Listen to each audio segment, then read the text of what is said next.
Welcome to Graceful Healing, a podcast to get straight talk about healing and living again. My name is Maureen Lake. I'm a holistic health coach, speaker, author, and thyroid disease fighter. Each week, I'll be bringing you graceful conversations to inspire you to seek new ways to hit the reset button to catapult your health and vitality to new levels. Listen in and open your heart to all the new possibilities. Are you ready? Let's do this.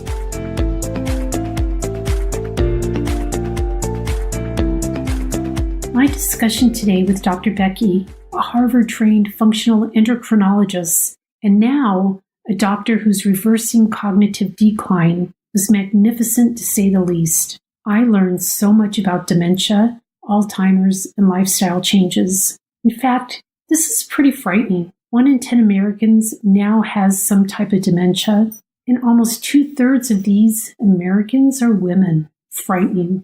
Dr. Becky works with people and families affected by this dreadful disease, and as she connects the dots for us, we come to understand and realize that this shift in her practice came after losing her own mother only 4 months after her own diagnosis. Please listen as she shares so many tips and strategies on how to find out if you're at risk and what steps to follow if you are, or if you already have this disease, how to start reversing the symptoms. Dr. Becky goes into depth about micronutrients, hormone levels, and of course, sleep, the magical cure-all bullet that seems to elude so many of us. I hope you enjoyed this segment of Graceful Healing Podcast. It sure left an impact on me. Enjoy.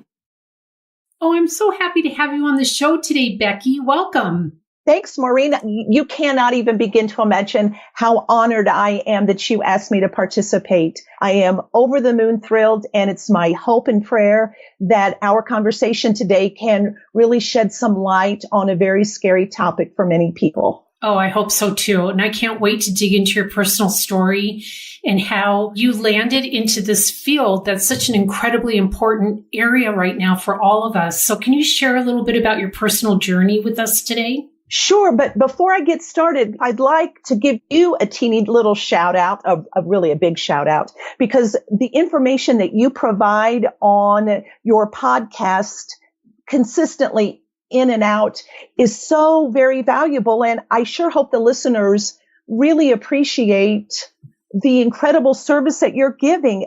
There was a few podcasts in particular that you had done recently, that you and Michelle had done together, one on sleep deprivation and one on exercise and whether or not it was good or bad for sleep. And for me, those two in particular were so profound because when we think about cognitive decline or dementia or Alzheimer's, sleep is a key critical component in the health of the brain.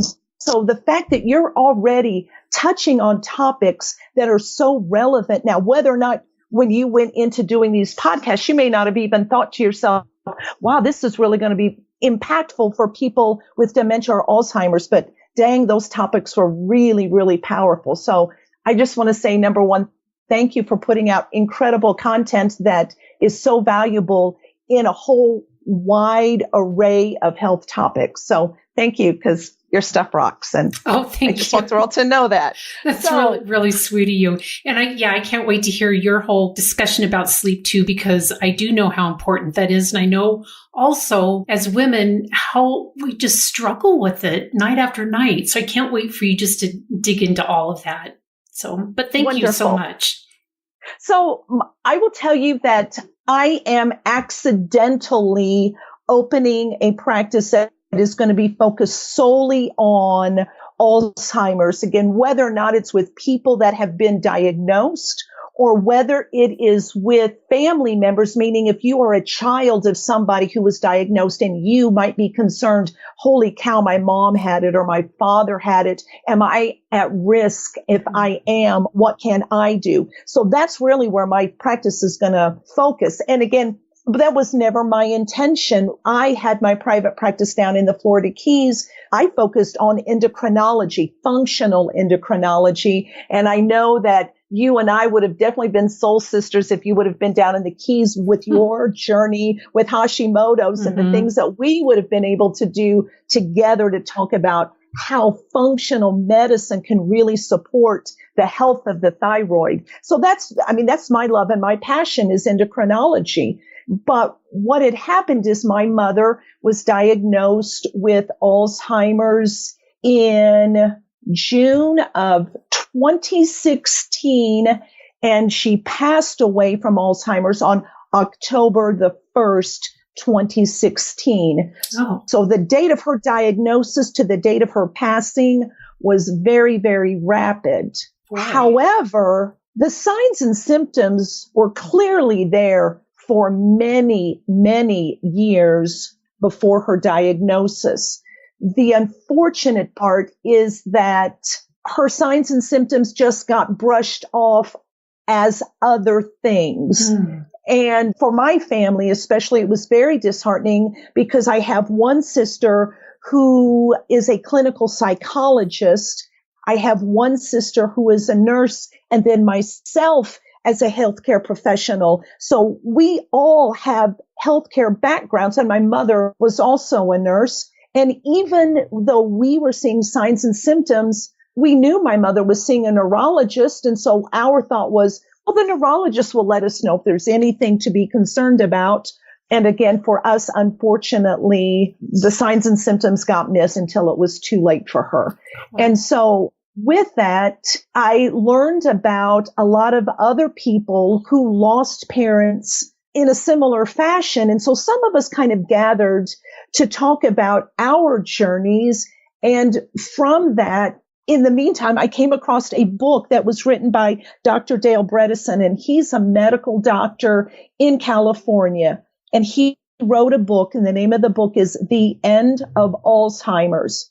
And that book was published in 2017. So again, my mother passed away on October 1st, 2016. So this book came out too late to help me, but a friend of mine whose father passed shared the information about this book, and I read it, and my mind was totally blown in a most incredible and encouraging way, because here is a neuroscientist, a medical doctor who only studied neurodegenerative diseases. And in his mind, as an allopath, he knew that there was going to be a magic pill somewhere, somehow. He was going to create a magic pill that was going to cure Alzheimer's. And 20 years in a lab, and what he discovered accidentally himself was that there's not going to be a magic pill, because Alzheimer's is so varied in its different forms, in its different presentations. And so he and some other colleagues just started thinking about what's happening in the brain. And once he started looking at those things, he realized, holy cow, there are things that are being depleted, but if we can replenish these things, these neurotransmitters in the brain, if we can replenish them, regrow them, reactivate them, the brain can come back. And pills aren't going to do that, but proper nutrition, as well as proper exercise, proper stress management, proper sleep, those things can replenish the neurons in the brain so they can come back and function. And he started working with patients, and holy cow, his results were magical, purely magical. And he's got plenty of MRI evidence to show diminished brain function and what the brain looked like after a window of time following this lifestyle protocol. And so I was super excited about that. So I called agencies in my area after reading the book. And I said to these agencies, hey, I would love to come as a volunteer, and I would love to talk to people that have been recently diagnosed, and we could maybe do some cooking classes, and we could talk about foods that they should eat more of and foods that they should stay away from. Or maybe for people who are further in the journey with Alzheimer's, maybe I could do some cooking classes with the caregivers and show them what are foods that you should prepare more of, what are foods that we should eat less of to help to heal the brain. And as I called agencies to offer my services, I got doors slammed in front of me saying, there is no science to show that nutrition will support the health of the brain. And I know you've read enough. Yeah. I know, there's like 50,000 PubMed journal articles out there about nutrition and brain health. PubMed, this isn't, Hippie Chick magazine saying this, peer-reviewed journal articles. And I said, well, there's 50,000 peer-reviewed journal articles about nutrition and brain health. And I kept getting back the same comments. We don't acknowledge any of those peer-reviewed articles. And I would say, have you guys not read Dr. Bredesen's book? Jeez. To which the answer was no. So it made me frustrated. And I thought, oh my goodness, if people are newly diagnosed with Alzheimer's or dementia, or caregivers have a family member who are newly diagnosed, and they make phone calls to these various agencies hoping to get some help and assistance, knowing they're not going to get any kind of thing that's going to talk about nutrition and lifestyle modification. I said, that can't be, that cannot be. So that's what caused me to make a total 180-degree turn and say, all right, if the agencies out there are not going to do this, then okay, I guess this is God saying, Becky, if not you, then who? So I called Dr. Bredesen's office and I said, I knew I wouldn't talk to him, but I hoped I would talk to somebody, which I did. And I said, there's no way Dr. Bredesen and his colleagues in California can see everybody in the United States of America that's struggling with cognitive decline. I said, what are you doing about other doctors who are intrigued by his work? And they said, well, as fate would have it, the Institute for Functional Medicine has got a certification program. So any doctor in the world that wants to take the certification program can. So I said, thank you very much. I reached out to the Institute for Functional Medicine. I said, how do I go about getting in the certification program? Since I'm talking to you, fast forward, I did the certification program. And so in a perfect world, on or around April the 15th, I will be seeing patients focused solely on Alzheimer's. Again, whether it's people with Alzheimer's or family members who are concerned with whether or not they're at risk, so that we can talk about, are you at risk? And my prayer is that the website will be loaded with great information that will be easily navigable. That's my biggest struggles. I want to make sure that anybody can navigate the site easily. And I want to provide lots of really great free information so that anybody out there, regardless of income, can have actionable steps that they can take right here, right now, that will allow them to start improving the health of their brain or the health of their loved one's brain. So that's, again, that's my plan. That's what I plan on doing. It's amazing what you're doing. And it's so, it's so needed. And I can't thank you enough for, you've made a really kind of like a career switch, right? I mean, I know that happened to myself too. I was a teacher and then I switched because of a life incident that occurred, and the same happened for you too. And how fortunate we are because of what you're doing. It's incredible. It's amazing how God will shift us, right? We're on a path that I had total bliss. As I shared with you, my practice when I was down in the Keys was an endocrine-based practice, which I loved. And then when I relocated to Colorado to be closer to my oldest son, his wife, and my grandchildren, I fell into what I thought was going to be my job until the day that I passed on.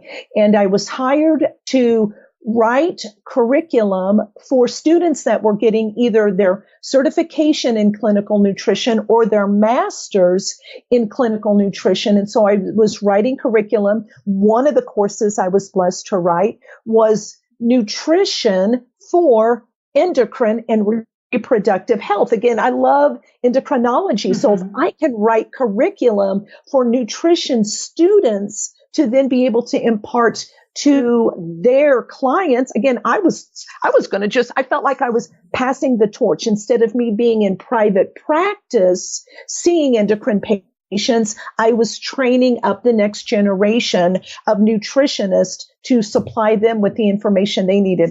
And again, I was thrilled. I loved my job. I still teach there on part-time basis now as God has shifted me. But yeah, it's just, he calls you and you follow where he leads. So anyway, that's what I'm doing. Had I not had doors slammed in front of me, I would have joyfully been working with these agencies for free doing nutrition-based classes. But anyway, incredible. That's not how it was supposed to be. So that's not exactly. I'm so curious about a lot of things, really. So I have some questions for you. But as far as the nutritional part of dementia, and what do you recommend people eat and especially stay away from? Because I mean, you know how our diets are in the United States, and so it's just so incredible. I know you know how important nutrition is because I do too, and how easy it is to like fall off the wagon because it's so easy. So what can you give us some tips and strategies and things to stay away from? And yes. And again, I think you and I will probably sound like such a broken record, but maybe if somebody out there hears it enough times, maybe the light bulb moment will go off. But what you and I know to be true is there is no place in our diet for processed foods. There's just not. And I know that I've heard it in my practice. I'm certain you've heard it in your practice where people will say things like, you just don't understand. I don't have time to prepare healthy foods. They'll give you all the reasons why they can't. And part of what I will be doing in my practice is I am going to be having cooking classes where whether or not it's the patient themselves, whether or not it's their caregiver, they're going to come to my house in my kitchen and we are going to meal prep so that they can see, holy cow, this is all there is to, oh my goodness, it's just as easy to prepare a healthy meal as it is a processed meal. And so what I would say to people that are listening is, and I mean this genuinely, I would pray that they would, we're so blessed with Google and YouTube. I would say YouTube meal prep so that people could go online and see for themselves how easy, genuinely, how easy it is to say, okay, I'm just going to spend 4 hours on a Saturday, Sunday, Tuesday, pick a day, any day, where you just prep your food for the week. That way, when you come home after work and your brain is exhausted and your body is exhausted, you don't have to try to think, how am I going to put on a nutritious meal right here, right now? It's already prepped. You just open up the fridge. Everything's chopped and diced and ready to roll and just do it. So, and if we have to be more specific by saying don't eat processed foods, especially processed grains, even if the packaging says organic whole wheat bread, organic whole grain bread, for many, many, many people, processed grains are highly inflammatory.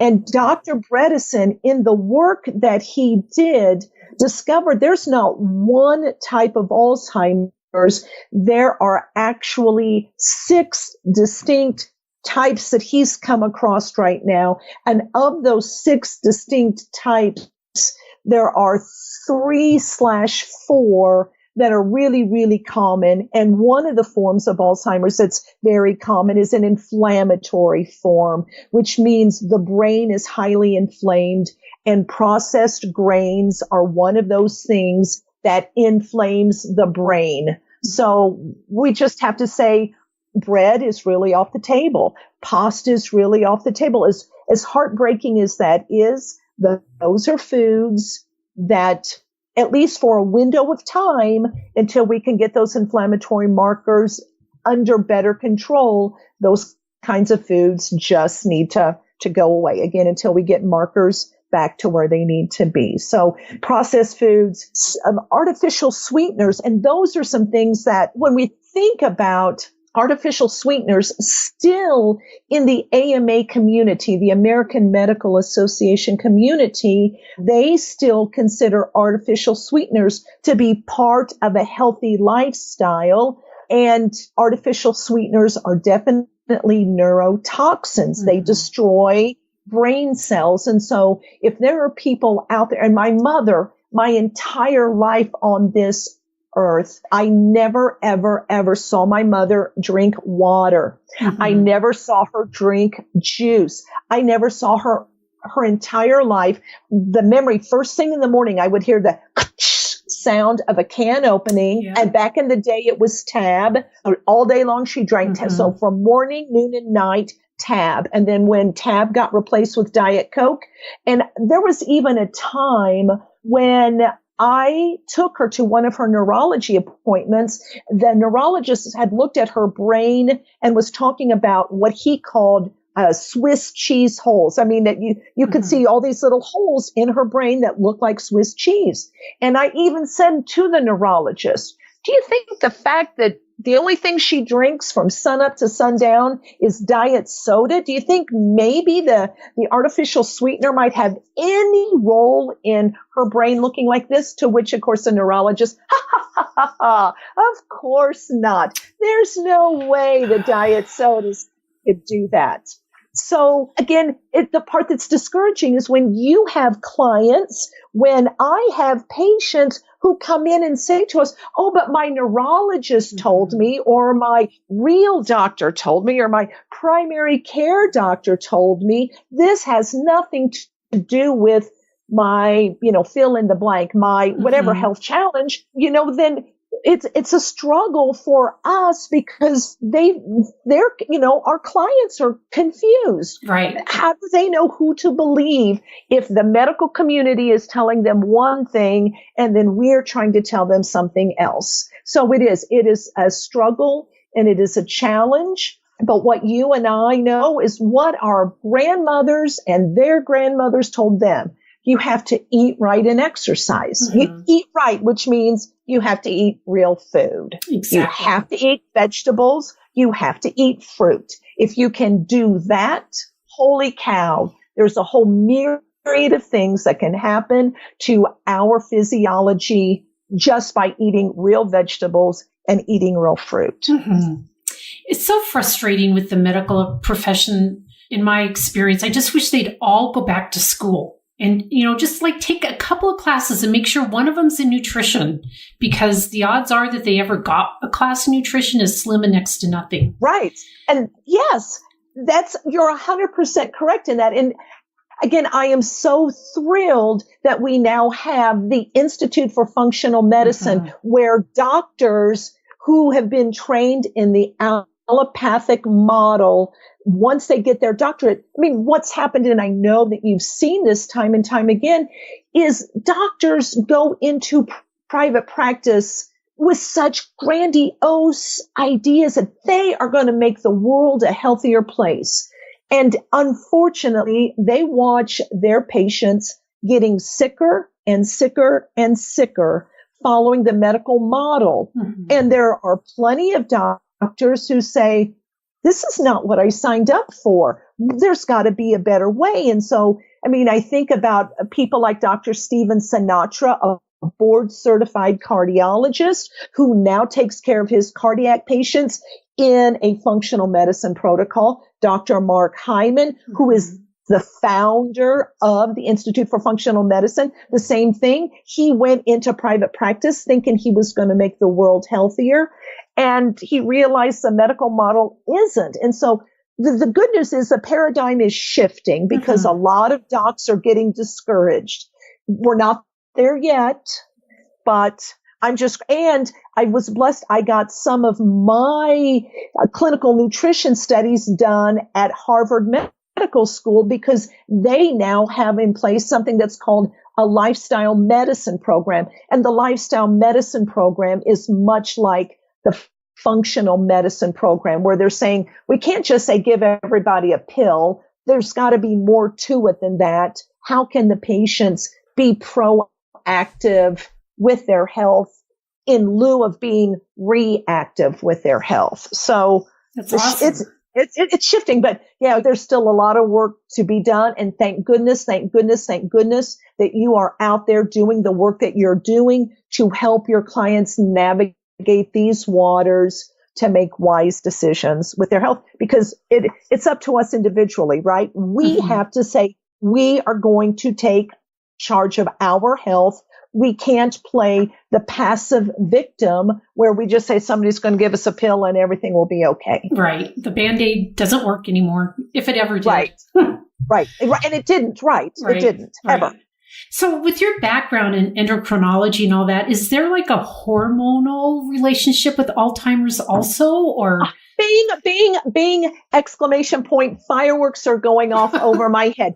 That is one of so as I shared with you, Dr. Bredesen, in his work with his colleagues, the inflammatory response is one form, but there is another form that is solely related to depleted hormones. And so you can do all of the right things for all of the right reasons, but if you don't get those hormone holes filled correctly, nothing is going to work. So, and again, not everybody with Alzheimer's or dementia has a hormonal component, but a huge portion do, and that must be addressed.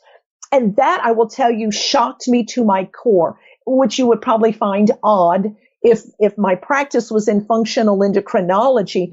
But in my practice as a functional endocrinologist, and as a woman on top of that, a woman who went through menopause, when I would have so many women come to me, because I was doing the endocrinology work back in the early 2000s when the National Institute of Health halted their women's health initiative. And I'm certain that you're well aware of that, because the standard protocol prior to the Women's Health Initiative was once you got through menopause, you would be put on synthetic hormone replacement therapy, HRT, industry standard, all women. And as a woman myself, it did not ring true to me. I thought to myself, our bodies have naturally stopped creating hormones because we're not supposed to carry babies any longer. So why do we need to have synthetic hormones? And I wasn't horribly opposed to bioidentical hormones. And in my practice, I used bioidentical hormones, but on all the women where I used bioidentical hormones, I used it with an exit strategy in place where we would start out with a dose. We would check their hormones 90 days later. We would stair step down, because in my mind, I thought God didn't make a mistake if he stopped us from creating this amount of hormones from our ovaries. There must be a reason, knowing that our adrenal glands then would kick in and do some supplemental stuff to maintain other function. So I was not a big fan at all of hormones. So anyway, I don't know why at the time it didn't occur to me that even though God in his infinite wisdom had our hormones go down naturally when we as women are not to create babies anymore, but I failed to put the piece of the puzzle in that most women in America, most men in America too, follow a standard American diet. And that standard American diet has endocrine disruptors. You know, if they're eating conventionally grown produce that are sprayed with pesticides and herbicides. Those pesticides and herbicides are endocrine disruptors, disrupts their hormone levels. Right. And if they eat conventionally grown beef or drink conventional milk or eat cheese or ice cream, and those cows have been injected with bovine growth hormone, again, totally disrupting their endocrine system. So even if God created us one way, we are not eating, we're disrupting our hormones because of the foods that we're eating. Mm-hmm. And so when it just dawned on me, holy cow, we really do need to look at what's happening with our estrogens, progesterones, testosterones. And so now I have gone back to, again, I still won't use synthetic hormones. No chance would I use Premarin, Prempro, those synthetic estrogens, those synthetic progesterones, because they are so detrimental to our health. Mm-hmm. But bioidentical estrogens and progesterones are going to be really important to a lot of people. Then we have to look at our thyroid levels and see what's happening there and how can we support the health of the thyroid. Mm-hmm. And we have to look at vitamin D, which oftentimes most people in the general public don't think about vitamin D as a hormone, but it is, and we must make sure our vitamin D levels are where they need to be too. So hormones, without a doubt, are looked at. And the good news now is that if some people listening don't necessarily want to go to their primary care doc to get these tests done, there's so many great direct-to-consumer labs available so that people can say, okay, I want to see what my estrogen, progesterone levels look like. I want to see what my thyroid levels are. I want to see what my vitamin D level. They can do that themselves and know where are they in space and time. Are there some significant hormonal deficiencies or excesses? And if so, then what can we do to make sure to get those hormones balanced? Yeah, so, I actually have done that myself. It's been incredible because I've gotten results that I wanted my doctor to test. And she's like, no, we'll wait 6 months. So I just went and got them tested myself. And sure enough, they were depleted. So sometimes. And can you imagine, waiting 6 months when it's your health on the line? Yeah. That just seems so sad. I know. So basically, okay, so I had a hysterectomy, so I went into early menopause. I never went on hormone replacement therapy because my mom has had breast cancer. And so I was always told not to take any of the synthetic. But if I'm hearing you correctly, I probably should be definitely taking vitamin D. I already have my thyroid checked all the time because of my Hashimoto's. Right. But what is the bioidentical? Is that what you're calling the hormones? Yes.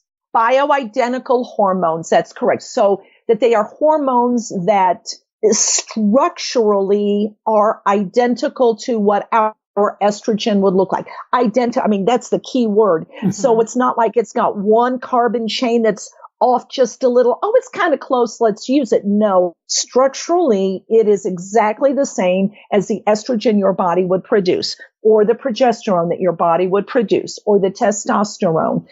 And so, I'm a huge fan. And for most women, especially, your body's going to absorb, especially estrogen, topically better than in a pill.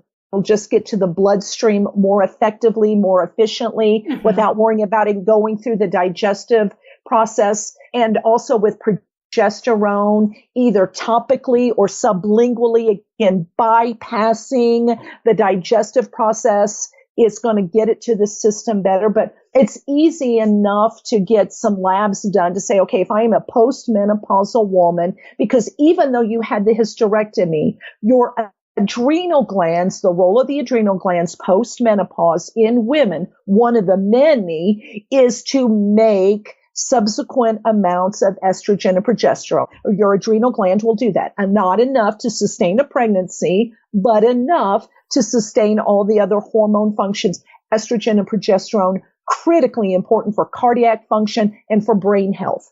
Critically important. And so, but if the adrenal glands aren't making the adequate amounts to support the heart and the brain, right, then we need to do something to support that. So I would certainly encourage you to reach out to your primary care doc, or again, you can certainly just go online yourself to any of those direct to consumer labs, but I would certainly encourage you to find out where your estrogen, progesterone, DHEA, and testosterone levels are to see if you may be needing to supplement for a window of time. Okay, awesome. That's really good to know.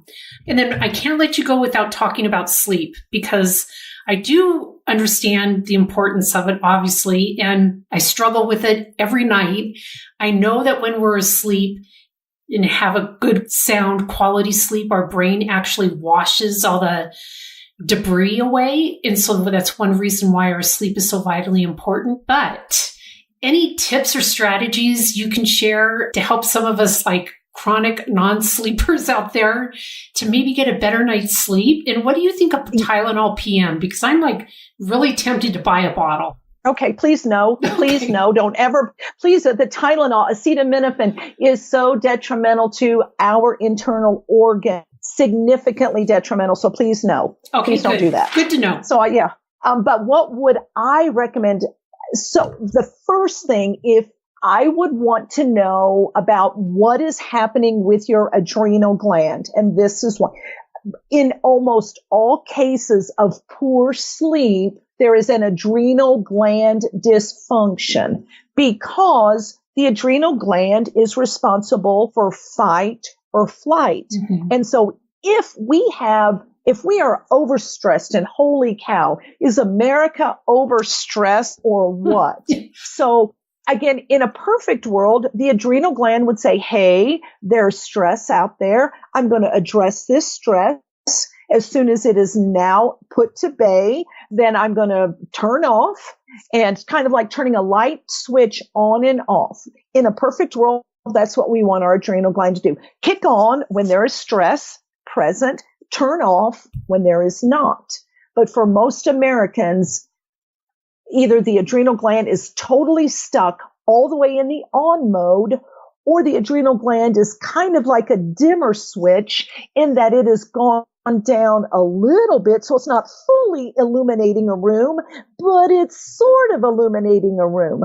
And when the adrenal gland is stuck in the on mode, physiology prevents. Impossible, no matter what you want to do, your body will not shut off completely to have a good night's sleep. And the reason it will not shut off completely is because, again, self-preservation mechanism will always win over anything else in our body. And so if our body perceives that there is a danger, the body is thinking, okay, I'm going to lay in this bed. I will close my eyes. I will rest a little bit, but I will not go into a deep and meaningful sleep because there's probably a bear or a tiger on the other side of that door. And if I allow myself to go into a deep sleep, that bear or tiger will come in, it will get me, and end of my life. So, there's a lot of great things out there. People say, oh yeah, well, what do you think about melatonin? What do you think about chamomile tea? And they have their place. But if the adrenal gland is stuck in the on mode, doesn't matter what you want to happen. So you can take a Tylenol PM, which will knock you out, but it's not allowing the brain to do the regenerate and rejuvenate. And that's what we want sleep for, right? We want to regenerate the cells that are dying and decaying, becoming new, and we want to rejuvenate. We want to infuse energy into our cells so that we're vibrant and vital in the morning. So again, you can knock yourself out artificially, but again, that old Imperial margarine commercial, you can't fool Mother Nature. You can't fool Mother Nature. So you can knock yourself out, but you still didn't get the rejuvenation and the regeneration that you had hoped for. And until the adrenal gland can be in a place of knowing, okay, I'm going to turn on when I need to, but I'm going to turn off. So more than anything, I would want people to, instead of thinking about doing a chamomile tea or doing melatonin, maybe go to their health food store and get some adrenal support. There's wonderful, wonderful supplements that will support the health of the adrenal gland to get it to, just to kind of calm down at night so that somebody could sleep well. Now, there's a caveat to that. There's a really great herb, ashwagandha is an incredible adaptogenic herb that supports the health of the adrenal gland. However, if anybody has ever had what I'm going to call a hormone-related cancer, you had breast cancer, you had uterine cancer, you had ovarian cancer, you had thyroid cancer, ashwagandha and adaptogenic herbs are probably not going to be a good fit for you. So I would discourage people that have had any kind of, again, what I'll call a hormone-related cancer. Please don't take adaptogenic herbs. But if you haven't had a breast cancer, ovarian cancer, uterine cancer, then that's where I would start, is with something to support the adrenal gland. And the other thing that we know, but none of us tend to do, is turn off technology 90 minutes before you're going to bed. And it's because of that blue light, right? We know the dangers of that blue light, but we must, and that blue light prevents our body from emitting and secreting melatonin when it's supposed to trigger that circadian rhythm, which is what we want, right? We want our circadian rhythm to say, time to go to bed now, time to wake up now. But if that blue light just totally destroys our melatonin production and the ability for that circadian rhythm to do what it's supposed to do. Oh, that's such good advice. Such good advice. I have one terrible addiction that I still haven't been able to break yet, and that is my technology in the bedroom. I'm getting better, but I'm working on it. Yeah, I would. And again, for everybody out there, there's going to be a struggle somewhere in their health journey, right? Whether or not it's the technology in the bedroom, whether or not it's the processed food, whether or not it's a Diet Coke. All of us have we'll call it our Achilles heel, right? Our place or just our place of weakness. And that's okay. We all have them. It's just our goal every single day to just be 1% better, right? So if, maybe tonight, 5 minutes earlier. So, okay, I'm looking at technology until 10 o'clock. That's my MO. Okay, well, tonight it'll be 9:55, right? That's still 5 minutes earlier. Yep. And then what if tomorrow night it was another 5 minutes? It doesn't have to. For those people who can be all or nothing, amen. Seriously. Yay for you if you can just, all or nothing. But for those that can't be that, what can you do today that's 1% better than what you did yesterday? And then build on that. Because again, think where would we be in 1 year from now, right? If every day we just made one teeny weeny change. So we just have to look at it marathon, not sprint. So don't beat yourself up, Maureen. Just say, all right, I'm going to commit to 5 minutes earlier tonight. That's be my commitment. I can do 5 minutes earlier. Yep, absolutely. That's great. So that advice. would be my 2 cents worth. Yeah. When I gave up Diet Coke, I did it cold turkey. Back in college, when I smoked cigarettes, that was cold turkey because I knew that was the only way I was going to be able to break that habit. But the technology is like, well, I'll just want to listen to some music, or I just want to watch, I didn't catch the news or whatever, so. I know. But I love the 5 minute each night because eventually I'll get down to 0 minutes and my habit will be broken. I know it. Yay. Yay. I'm excited about that for you. That's wonderful. This has been such an amazing discussion, Becky. Thank you so much. Oh, it's my pleasure. And I just, if I can, I'm going to talk real fast and just say real quick I want people that are listening to know, okay, what are some things I can do now? So salmon, wild caught, please eat salmon, wild caught. Blueberries, organic, please eat those. Avocados, walnuts, organic, please eat them. If you can eat some salmon, some avocado, some walnuts, and some blueberries, work those foods through your diet on a day in, day out basis. You don't have to eat all of them every day. Just make sure one or some that does amazing things to support the health of the brain. So, and if people say, ooh, salmon, I'm not sure if I can do some wild caught salmon, then maybe if they would just commit to taking a super excellent, high quality omega-3 supplement, those would be some things they can do right here, right now, today, that will help their brain improve function. It won't do anything about the hormones. And so again, they'll have to be tested to see where they stand on their hormones, but they can at least help that brain immediately. So just wanted to throw that in there real quick. Oh, I love that. Thank you so much. I can't wait for everybody to hear this discussion. It's been incredible.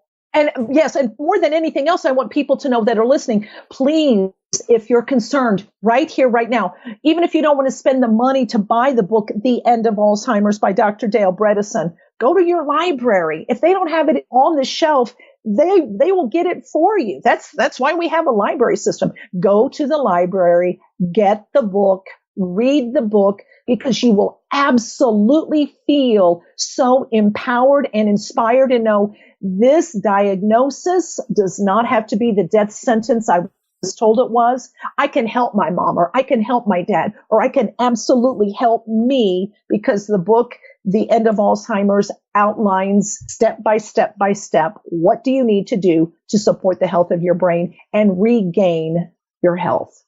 Perfect.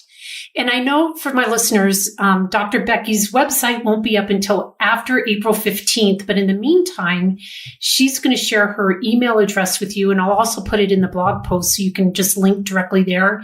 If you have any questions, comments, or concerns, you can reach her directly. So do you want to just share your website real quick? Yes. So your email. And my email address, this is just my personal email address right now, is Ask Dr. Becky. That's AskDrBecky, the number 1. So Ask Dr. Becky 1 at gmail.com. And once my website is up and running, there'll be another email, but at least for now, if you have any questions, anything that I can provide for you to guide you on this journey, I would be so honored to send you whatever resources you need so that you know that there's help and hope out there. Perfect. Thank you so much. Maureen, thank you. And again, I can't thank you enough for all the hard work that you do. Your podcasts are just so loaded with such valuable information, and anybody that listens consistently, without a doubt, can improve their health just by changing lifestyle. So thank you for offering that up to people. Oh, well, thank you. That's very kind. I'll talk to you soon. Thank you so much, Maureen. I sure appreciate it. Okay, bye. Hey, thank you for joining us today. I hope you enjoyed this episode as much as I did. If you can, take a moment and give us a review. And please join the VIP room in Facebook for more discussion and insights. You can find us at Graceful Healing Podcast VIP room. See you there, and see you next time.